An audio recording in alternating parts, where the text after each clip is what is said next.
말씀 보도록 하겠습니다. 사도행전 10장 41절에서 43절까지 같이 보도록 하겠습니다. 신약성경 206페이지에 있습니다.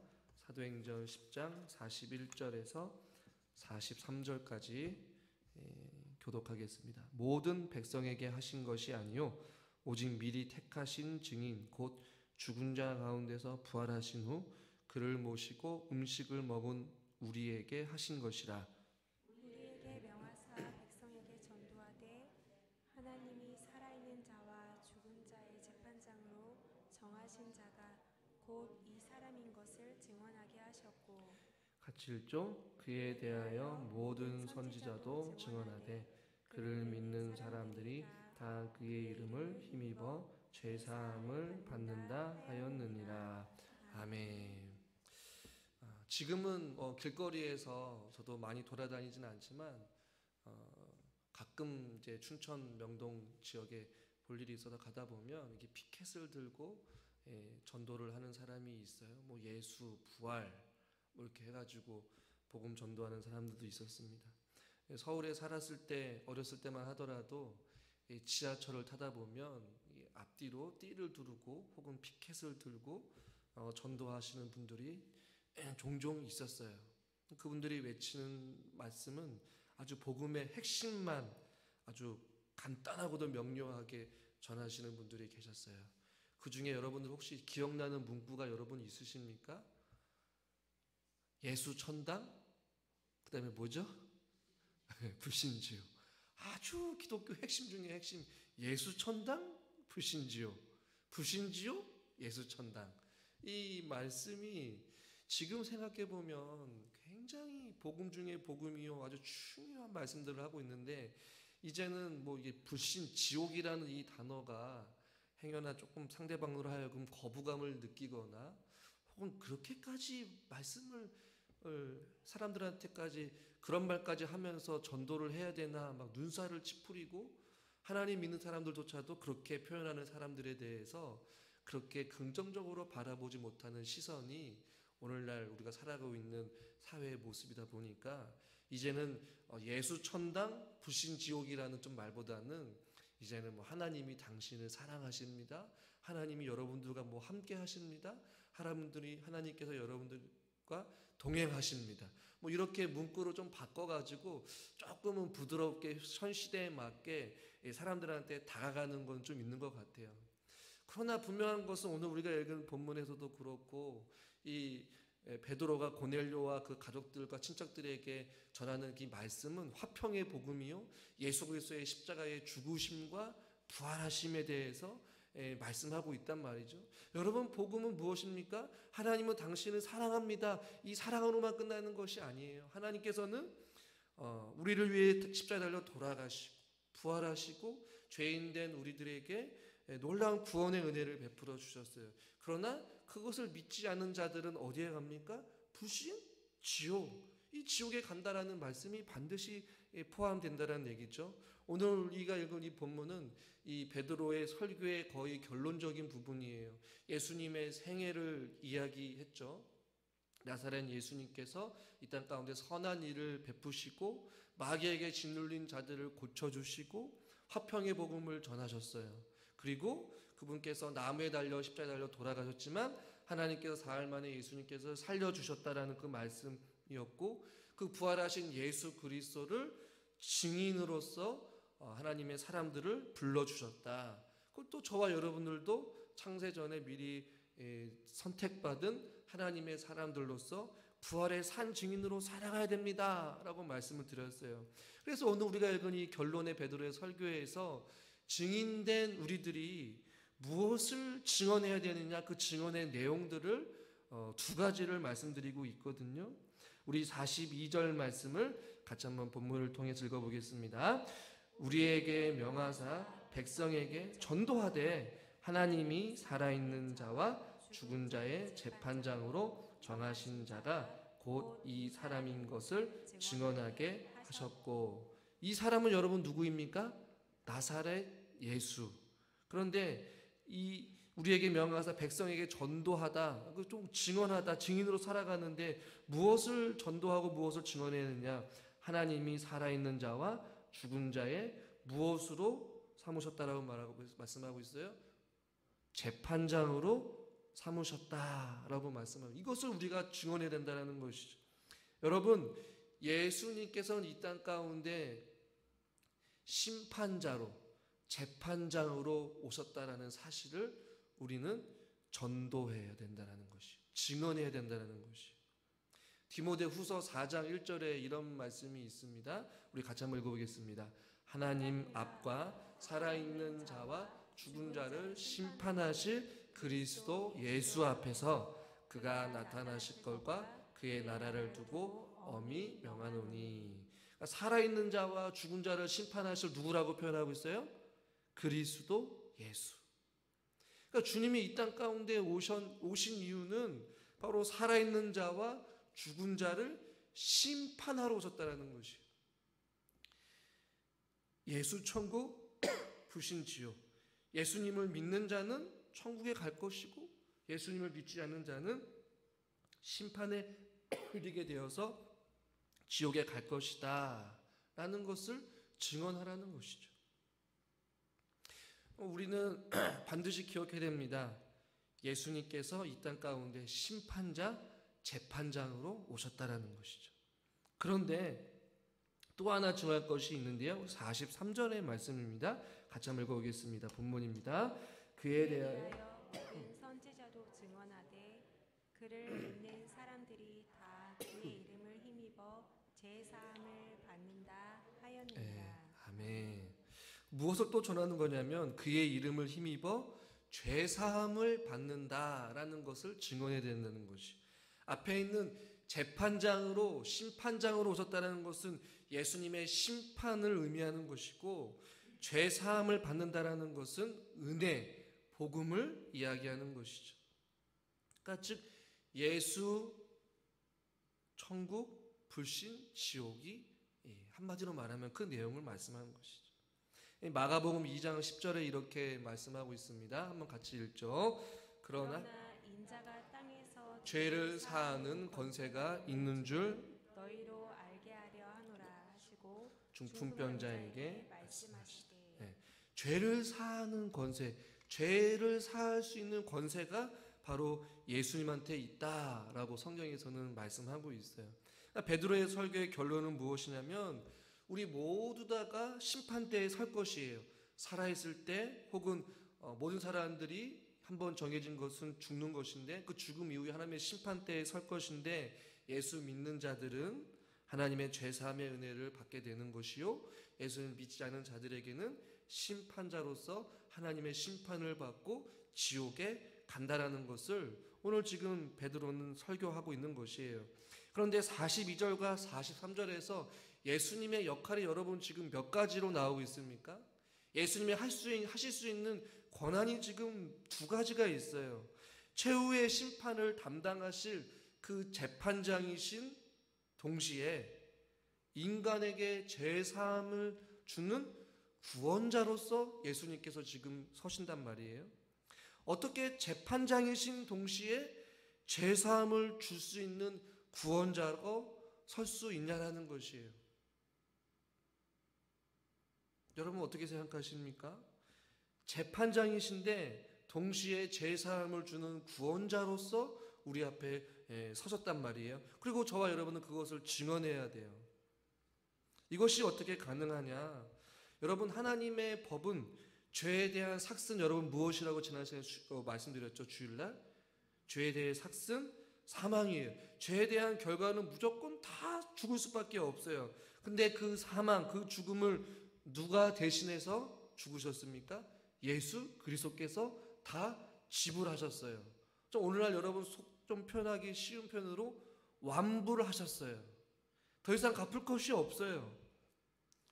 죄의 형벌을 대신 받으신 그 예수님이 계시기 때문에 누구든지 그 예수 그리스도를 믿기만 하면 죄사함의 구원의 은혜를 받게 되는 거예요. 그러니까 예수님께서 이 땅 가운데 재판장으로 심판자로 오셔서 예수 믿지 않은 자들을 하나님께서 멸하시는데, 예수님을 믿는 자들에게는 예수님이 대신 십자가에 달려 돌아가신 그 구속하심의 은혜로 그들은 죄사함의 은혜를 받게 된 줄 믿습니다.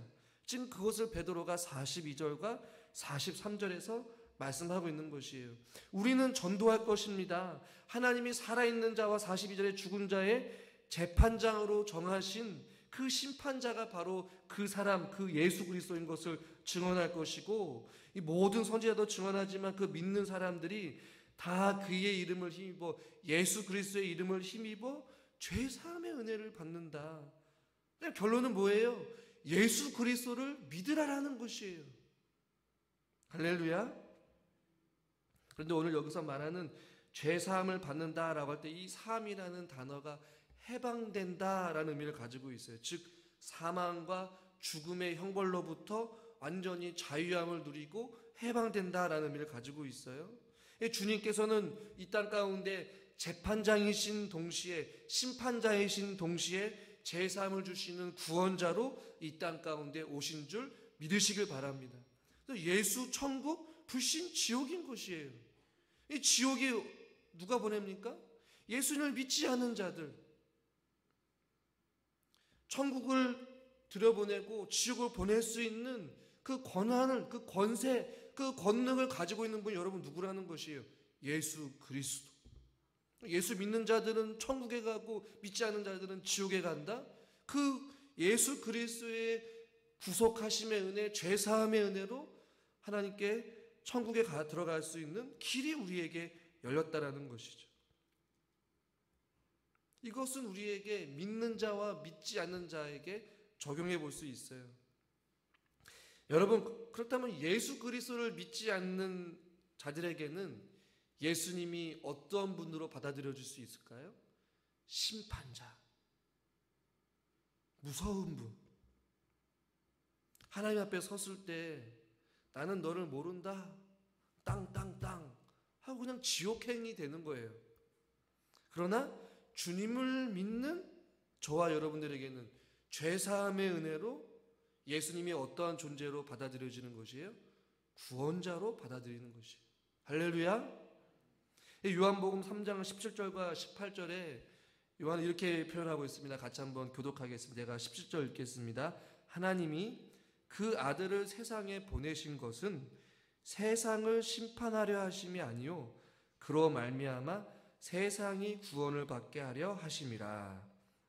그를 믿는 자는 심판을 받지 아니하는 것이요 믿지 아니하는 자는 하나님의 독생자의 이름을 믿지 아니하므로 벌써 심판을 받은 것입니다.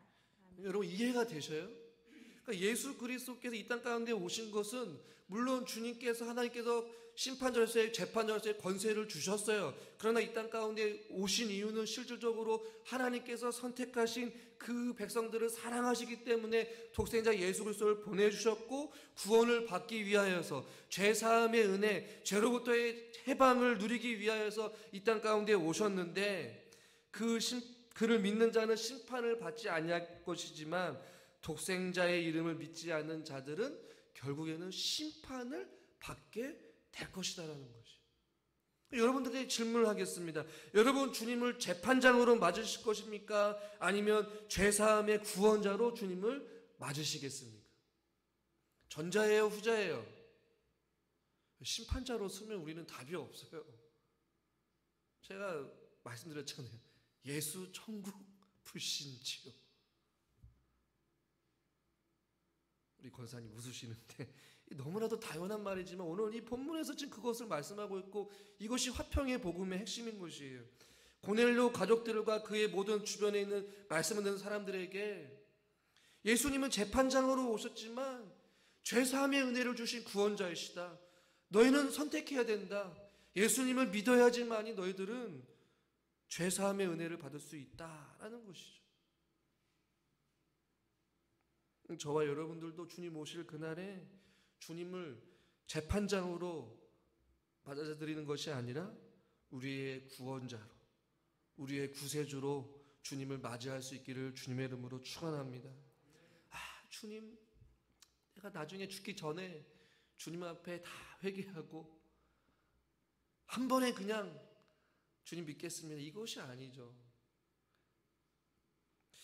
주님이 언제 오실지 모르기 때문에 우리는 이것에 대해서 긴박감을 가지고 우리 주변에 혹은 우리 가정에 믿지 않는 자들, 구원에 대한 확신이 없는 자들을 향하여서 우리는 기도해야 돼요.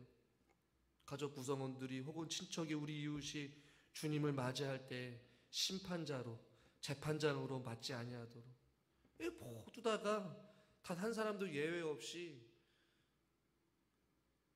죽음 앞에 우리는 설 것이고 죽음 이후에 주님 앞에 서게 될 것입니다.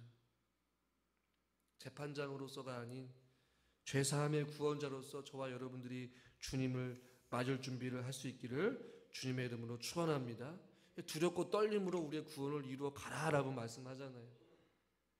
그래서 오늘 우리가 읽은 43절에 그의 이름을 힘입어 죄사함을 받는다 하였느니라 라고 말씀하고 있어요.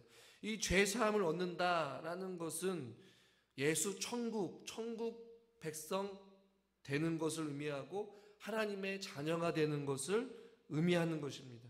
심판의 대상이었던 지옥으로 가야 될 죽을 수밖에 없었던 저와 여러분들이 예수님의 죄사함의 은혜로 말미암아 그리스도 안에서 우리가 하나님의 천국 백성, 하나님의 시민, 하나님의 자녀가 된 줄 여러분 믿으십니까?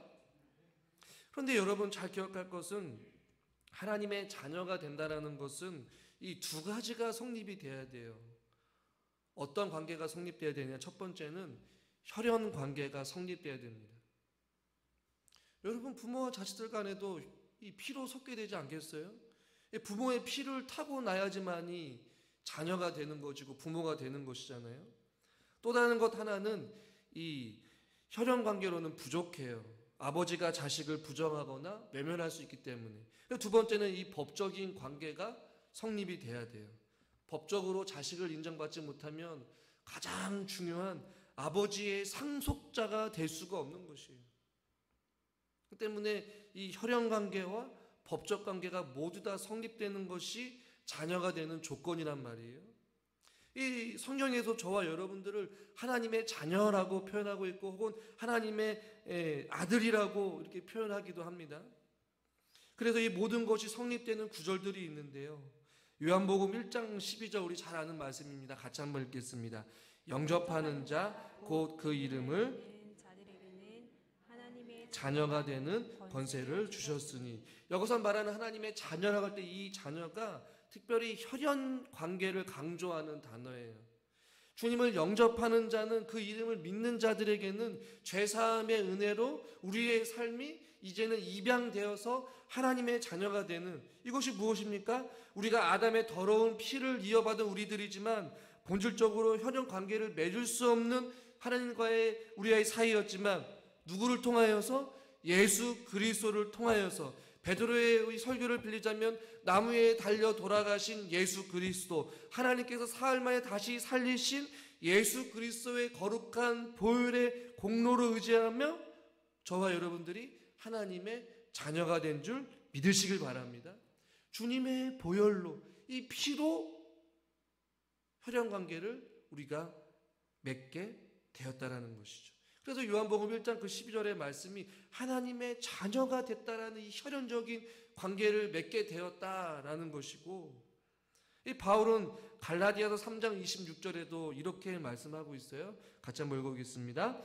너희가 말미암아 그리스도 예수 안에서 하나님의 아들이 되었으니. 할렐루야. 하나님의 무엇이 됐다고요? 아들이 되었으니. 이 단어는 법적인 관계를 조금 강조하는 단어예요. 그러니까 너희가 다 믿음으로 말미암아 예수 그리스도 안에서 하나님의 아들이 되었다라는 것을 법적으로 선언하셨다는 것이죠. 우리를 하나님의 호적에 입적시켜 주신 것이, 영원한 하나님의 나라, 영원한 하나님의 백성, 모든 하나님부터 부여받은 그 권세를 상속받을 수 있는 하나님의 자녀가 되었다라는 것이에요. 그러니까 혈연적인 관계를 맺을 수 있었던 것은 바로 예수 그리스도의 보혈의 공로를 의지하여서 우리가 다 하나님의 은혜의 보좌 앞에 담대히 나아갈 수 있는 은혜를 누리게 된 것이고, 하나님의 아들이 되었다라고 하나님께서 우리를 인정해 주시고 호적에 입적시켜 주심으로 말미암아 하나님으로부터 받을 수 있는 모든 권세와 그 상속 권능을 우리가 상속받아서 이 땅 가운데 하나님의 자녀로서, 빛의 자녀들로서 당당하게 살아갈 수 있는, 하나님께서 우리에게 주시는 모든 상속을 허락해 주신 법적으로 하나님의 아들이 되었다라는 것을 우리에게 보여주고 있는 것이죠. 그래서 43절에 베드로가 말하고 있는 그의 이름을 힘입어 죄사함을 받아서 우리 모두 다가 하나님의 자녀가 되었다라는 것을 지금 말씀하고 있는 것이에요. 다음 주에 살펴보겠지만 그 말씀을 듣는 순간 44절부터 보면 이들이 이 성령이 그들에게 임하였고 결국에는 세례를 받게 되고 그들의 삶이 바뀌게 되는 어떤 이런 과정을 겪는단 말이에요. 그래서 진정으로 하나님의 자녀가 되고 그의 삶을 통하여 하나님께 영광 돌리는 하나님의 자녀가 되었다라는 것이에요. 그렇다면 저와 여러분들이 이 혈연 관계든 법적인 관계든 하나님께서 완전하게 저와 여러분들을 하나님의 자녀 삼아 주신 줄 믿으시다면 저와 여러분들은 이 땅 가운데 살아가면서 어떻게 살아가야 됩니까? 하나님의 자녀답게, 한번 따라합시다. 하나님의 자녀답게 살아갑시다. 우리 옆에 분에게 인사합시다. 하나님의 자녀입니다. 하나님의 자녀답게 살아갑시다. 여전히 그렇지만 우리들이 이 세속적인 사고방식에 사로잡혀 있어서 우리가 마치 죄의 종로를 타듯이 죄의 사슬에 매여서 삶에 얽매이고 죄에 얽매이고 돈에 얽매이고 우리 육체에 얽매여서 살아가는 경우들이 참 많이 있어요. 미련한 게 자꾸만 우리가 뒤를 돌아보는 것이죠. 소돔과 고모라 땅을 바라보면서 애굽 백성들이 출애굽하여서 애굽에서 먹었던 마늘과 부추를 생각나듯이 하나님을 몰랐을 때 그 세상에 살았던 그 즐거움에 미련을 두고 자꾸만 뒤를 돌아보는 것이, 그리고 자꾸만 세상으로 향하는 것이에요. 자꾸만 어두운 가운데로 걸어가려고 하는 것이에요. 자꾸만 예수 믿기 전에 어떠한 그 옛사람의 습관과 습성들이 자꾸만 우리 가운데 있어서 하나님의 자녀로 삼아주셨고 예수 그리스도의 보혈의 피로 예수 그리스도께서 말씀으로 선언하셨고 우리를 보장해 주셔서 우리에게 상속자로서 하나님의 시민권을 우리에게 주셨는데 하나님의 시민답지 않게 우리가 그 권리를 누리지 못하고 우리가 하나님 앞에 말할 수 없는 하나님의 그 자녀로서의 그 권세와 권능과 그 모든 것을 상속받았는데 그 상속한 것을 마음대로 누리지 못하고 여전히 우리의 생활의 과거의 습관대로 세상의 사고방식대로 우리들이 살아간다는 것이죠. 잠언은 26장 11절에 이렇게 표현하고 있습니다. 같이 한번 읽겠습니다. 개가 그 토한 것을 도로 먹는 것 같이 미련한 자는 그 미련한 것을 거듭 행하느니라. 그 미련한 것을 거듭 행한다는 것이 토한 것을 다시 먹는 것. 죄와 사망 가운데서 죽어 있었던 우리들을 살리셨는데 자꾸만 우리는 그 죄악된 길로 다시는 그 어둠의 길로 그 사망의 길로 그 넓은 길로 자꾸만 가려고 한다는 것이. 저와 여러분들이 하나님께서 우리를 살리시고 우리에게 하나님의 자녀 삼아주신 것은 우리들로 하여금 그렇게 미련한 것을 거듭 행하면서 하나님과 상관없는 삶, 하나님을 의지하지 않는 삶, 아버지 되신 하나님의 전능하심을 믿지 아니하고 자꾸만 세상의 방식과 세상의 이치와 세상의 방법대로 세상의 권력자들을 의지하며 살아가는 그런 어리석고 미련한 삶을 살려고 주님께서 십자가에 달려 돌아가신 것이 결코 아니라는 것이죠. 내가 너희를 살리신 것은 이 땅 가운데 살아가면서도 하나님의 자녀가 되는 권세를 주셨으니 이 땅 가운데 어둠의 권세를 물리치고 죽은 자를 살리기 위하여서 이 땅 가운데 저와 여러분들을 하나님의 자녀 삼아 주신 것 아니겠어요? 그렇다면 우리가 이 땅 가운데 무엇을 외쳐야 됩니까? 예수, 천국, 불신, 지옥. 그것 아니겠어요? 무엇이 두렵습니까? 예수님이 우리의 진정한 구원자이십니다. 예수님을 믿지 않으면 당신은 지옥 갑니다.